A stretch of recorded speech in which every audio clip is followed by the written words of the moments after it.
All right, so today we are on day 100 of the 1 year chronological Bible plan, and this is a pretty big accomplishment. I mean, we've gone 100 days, haven't missed a single day. That's definitely a first for me. I've definitely missed a couple days here or there every year when I do a plan like this. So this is the first time I've made it to 100 days without missing a single day. So I'm super excited about this.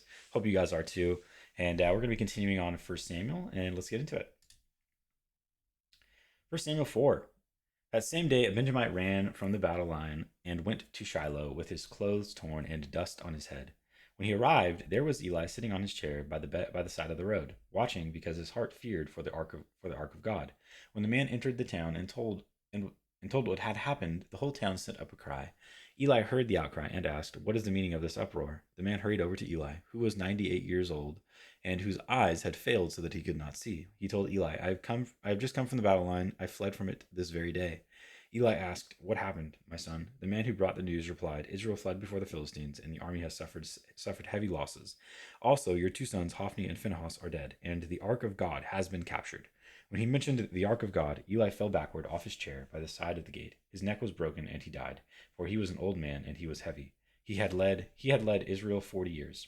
His daughter-in-law, the wife of Phinehas, was pregnant and near the time of delivery. When she heard the news that the ark of God had been captured and that her father-in-law and her husband were dead, she went into labor and gave birth, but was overcome by her labor pains. As she was dying, the women attending her said, "Don't despair, you have given birth to a son." But she did not respond or pay any attention.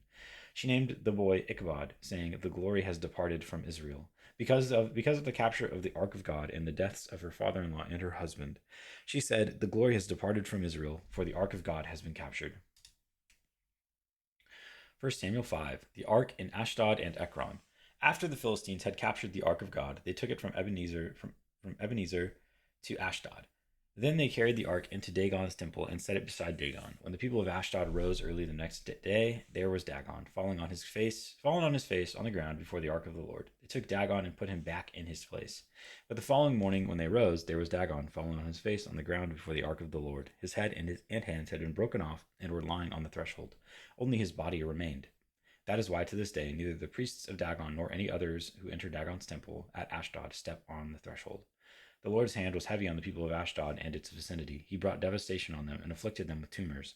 When the people of Ashdod saw what was happening, they said, "The ark of God of Israel must not stay here with us, because his hand is heavy on us and on Dagon our God." So they called together all the rulers of the Philistines and asked them, "What shall we do with the ark of the God of Israel?" They answered, Have the ark of the God of Israel moved to Gath." So they moved the ark of the God of Israel. But after they had moved it, the Lord's hand was against that city, throwing it into a great panic. He afflicted the people of the city, both young and old, with an outbreak of tumors. So they sent the ark of God to Ekron. As the ark of God was entering Ekron, the people of Ekron cried out, "They have brought the ark of God of Israel around us to kill us and our people." So they called together all the rulers of the Philistines and said, "Send the ark of the God of Israel away. Let it go back to its own place, or it will kill us and our people." For the death for death had filled the city with panic. God's hand was very heavy on it. Those who did not die were afflicted with tumors, and the outcry of the city went up to heaven. Went up to heaven. 1 Samuel 6. The ark returned to Israel. When the ark of the Lord had been in Philistine territory 7 months, the Philistines called for the priests and the diviners and said, "What shall we do with the ark of the Lord? Tell us how we should send it back to its place." They answered, "If you return the ark of the God of Israel, do not send it back to him without a gift. By all means, send a guilt offering to him. Then you will be healed, and you will know why his hand has not been lifted from you." The Philistines asked, what guilt offering should we send to him?" They replied, "5 gold tumors and 5 gold rats, according to the number of the Philistine rulers, because the same plague has struck both you and your rulers. Make models of the tumors and of the rats that are destroying the country, and give glory to Israel's God. Perhaps he will lift his hand from you and your gods and your land. Why do you harden your hearts as the Egyptians and Pharaoh did, when Israel's God dealt harshly with them? Did they not send the Israelites out so they could go on their way? Now then, get a new cart ready with 2 cows that have calved and have never been yoked. Hitch the cows to the cart, but take their calves away and pin them up. Take the ark of the Lord and put it on the cart, and in a chest beside it put the gold objects you are sending back to him as a guilt offering. Send it on its way, but keep watching it. If it goes up to its own territory toward Beth Shemesh, then the Lord has brought this great disaster on us. But if it does not, then we will know that it was not his hand that struck us, but it happened but that it happened to us by chance. So they did this. They took 2 such cows and hitched them to the cart and pinned up their calves. They placed the ark of the Lord on the cart, and along with it the chest containing the gold rats and models of the tumors. Then the cows went straight up toward Beth Shemesh, keeping on the road and lowing all the way. They did not turn to the right or to the left. The rulers of the Philistines followed them as far as the border of Beth Shemesh. Now the people of Beth Shemesh were harvesting their wheat in the valley, and when they looked up and saw the ark, they rejoiced at the sight. The cart came to the field of Joshua of Beth Shemesh, and there it stopped beside a large rock. The people chopped up the wood of the cart and sacrificed the cows as a burnt offering to the Lord. The Levites took down the ark of the Lord, together with the chest containing the gold objects, and placed them on the large rock. On that day the people of Beth Shemesh offered burnt offerings, and made sacrifices to the Lord. The 5 rulers of the Philistines saw all this, and then returned that same day to Ekron. These are the gold tumors the Philistines sent as a guilt offering to the Lord, one each for Ashdod, Gaza, Ashkelon, Gath, and Ekron. And the number of the gold rats was according to the number of Philistine towns belonging to the 5 rulers. The fortified towns with their country villages, the large rock on which the Levites set the ark of the Lord is a witness to this day in the field of Joshua of Beth Shemesh. But God struck down some of the inhabitants of Beth Shemesh, putting 70 of them to death because they looked into the ark of the Lord. The people mourned because of the heavy blow the Lord had dealt them. And the people of Beth Shemesh asked, Who can stand in the presence of the Lord, this holy God? To whom will the ark go up from here? Then they sent messengers to the people of Kiriath Jearim, saying, The Philistines have returned the ark of the Lord. Come down and take it up to your town. 1 Samuel 7. So the men of Kiriath Jearim came and took up the ark of the Lord. They brought it to Abinadab's house on the hill and consecrated Eleazar his son to guard the ark of the Lord. The ark remained at Kiriath Jearim a long time, 20 years in all. Samuel subdues the Philistines at Mizpah. Then all the people of Israel turned back to the Lord. So Samuel said to all the Israelites, If you are returning to the Lord with all your hearts, then rid yourselves of the foreign gods and the Ashtoreths, and commit yourselves to the Lord and serve him only, and he will deliver you out of the hand of the Philistines. So the Israelites put away their Baals and Ashtoreths, and served the Lord only. Then Samuel said, Assemble all Israel at Mizpah, and I will intercede with the Lord for you. When they had assembled at Mizpah, they drew water and poured it out before the Lord. On that day they fasted, and there they confessed, We have sinned against the Lord. Now Samuel was serving as leader of Israel at Mizpah. When the Philistines heard that Israel had assembled at Mizpah, the rulers of the Philistines came up to attack them. When the Israelites heard of it, they were afraid because of the Philistines. They said to Samuel, Do not stop crying out to the Lord our God for us, that he may rescue us from the hand of the Philistines. Then Samuel took a suckling lamb and sacrificed it as a whole burnt offering to the Lord. He cried out to the Lord on Israel's behalf, and the Lord answered him. While Samuel was sacrificing the burnt offering, the Philistines drew near to engage Israel in battle. But that day the Lord thundered with loud thunder against the Philistines and threw them into such a panic that they were routed before the Israelites.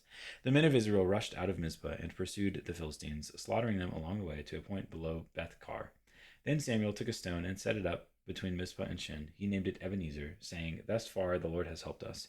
So the Philistines were subdued, and they stopped invading Israel's territory. Throughout Samuel's lifetime, the hand of the Lord was against the Philistines. The towns from Ekron to Gath that the Philistines had captured from Israel were restored to Israel, and Israel delivered the neighboring territory from the hands of the Philistines, and there was peace between Israel and the Amorites. Samuel continued as Israel's leader all the days of his life. From year to year, he went on a circuit from Bethel to Gilgal to Mizpah, judging Israel in all those places. But he always went back to Ramah, where his home was, and there he also held court for Israel, and he built an altar there to the Lord. 1 Samuel 8. Israel asks for a king. When Samuel grew old, he appointed his sons as Israel's leaders. The name of his firstborn was Joel, and the name of his second was Abijah, and they served at Beersheba. But his sons did not follow his ways. They turned aside after dishonest gain and accepted bribes and perverted justice. So all the elders of Israel gathered together and came to Samuel at Ramah. They said to him, You are old, and your sons do not follow your ways. Now appoint a king to lead us, such as all the other nations have. But when they said, Give us a king to lead us, this displeased Samuel. So he prayed to the Lord. And the Lord told him, Listen to all that the people are saying to you. It is not you that they have rejected, but they have rejected me as their king. As they have done from the day I brought them up out of Egypt until this day, forsaking me and serving other gods. So they are doing to you. Now listen to them. But warn them solemnly, and let them know what the king who will reign over them will claim as his rights. Samuel told all the words of the Lord to the people who were asking him for a king. He said, this is what the king who will reign over you will claim as his rights. He will take your sons and make them serve with his chariots and horses, and they will run in front of his chariots. Some he will assign to be commanders of thousands and commanders of fifties, and others to plow his ground and reap his harvest, and still others to make weapons of war and equipment for his chariots. He will take your daughters to be perfumers and cooks and bakers. He will take the best of your fields and vineyards and olive groves and give them to his attendants. He will take a tenth of your grain and of your vintage and give it to his officials and attendants. Your male and female servants and the best of your cattle and donkeys he will take for his own use. He will take a tenth of your flocks, and you yourselves will become his slaves. When that day comes, you will cry out for relief from the king you have chosen, but the Lord will not answer you in that day. But the people refused to listen to Samuel. No, they said, we want a king over us. Then we will be like all the other nations, with a king to lead us and to go out before us and fight our battles. When Samuel heard all that the people said, he repeated it before the Lord. The Lord answered them, listen to them and give them a king. Then Samuel said to the Israelites, everyone go back to your own town. And that is day 100.